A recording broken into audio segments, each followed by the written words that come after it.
কার ছেলে মেয়ে বিদেশে লেখাপড়া করে, কে আমেরিকা, কে ইউরোপে, কে কোন জায়গায় কার সেটেল করা আছে, কে যোগাযোগ রাখছেন, আমরাও পৃথিবীর মধ্যে এখন চলা শুরু করেছি। সারা পৃথিবী কার কি আছে আমরাও বের করব।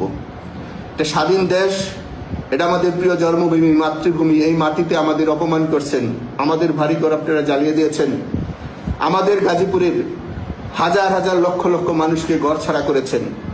আজকে আমি বিনয়ের সাথে বলবো, আজকে কিছু পুলিশ কর্মকর্তারা আছেন অতি উৎসাহ নিয়ে বাংলাদেশ আওয়ামী লীগ এবং ছাত্রলীগ, যুবলীগ এবং সাধারণ মানুষের বাড়িতে গিয়ে আপনারা মামলা দিচ্ছেন, মার্ডারের আসামি করছেন 302-এর, এবং প্রত্যেকের বাড়ির থেকে টাকা উঠাচ্ছেন।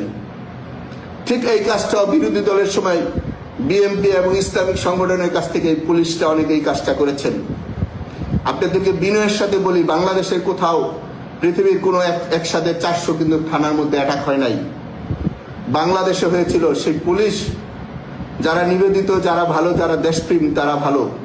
কিন্তু যারা এই লুটপাটের সাথে জড়িত, আওয়ামী লীগের নাম ব্যবহার করে যারা বিভিন্ন সময় মানুষকে মিথ্যা মামলা দিয়ে আপনারা টাকা কালেকশন করেছেন, তাদের প্রতি তীব্র ঘৃণা জানাই। এবং যারা শাসন ব্যবস্থা আছেন, বিশেষ করে বিএনপি এবং আমাদের ইসলামিক সংগঠনগুলো যারা আছে, তাদের কাছে অনুরোধ করব, রাজনীতি মানুষ করে রাষ্ট্র এবং জনগণের জন্য। আপনারা রাজনীতি করেন মানুষের সেবা দেওয়ার জন্য। আমি প্রত্যেকটি রাজনীতির সদস্যকে সম্মান দিয়ে বলছি, আজকে আপনাদেরকে এই আমলাতান্ত্রিক জটিলতায় যেভাবে দেশকে গ্রাস করে খাচ্ছে, একদিন আপনাদেরকেও খাবে। দয়া করে যারা বিগত সরকারের সময় যেসব প্রশাসনিক কর্মকর্তা কর্মচারীরা মানুষের শাসন নামে শোষণ করেছে, তাদের বিরুদ্ধে আপনারা প্রতিবাদ করুন, তাদের বিরুদ্ধে ব্যবস্থা নেন, আমরা সহযোগিতা করব।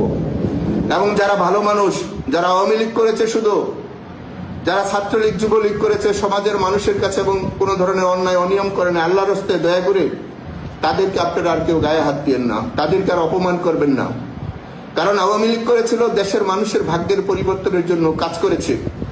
99% কাজ করেছে, অথবা 1% অন্যায়ের সাথে জড়িত। আমরাও চাই যারা অন্যায় করেছে, যারা কিছু অযোগ্য মন্ত্রীরা ছিল কয়েকজন এবং সংসদ সদস্য অযোগ্য কয়েকজন ছিল, যদি কেন্দ্রীয় নেতাও থাকে, তাদের বিরুদ্ধে বিচার হোক, এটা আমরা চাই। কিন্তু এই সাধারণ আওয়ামী লীগ সাপোর্ট করার কারণে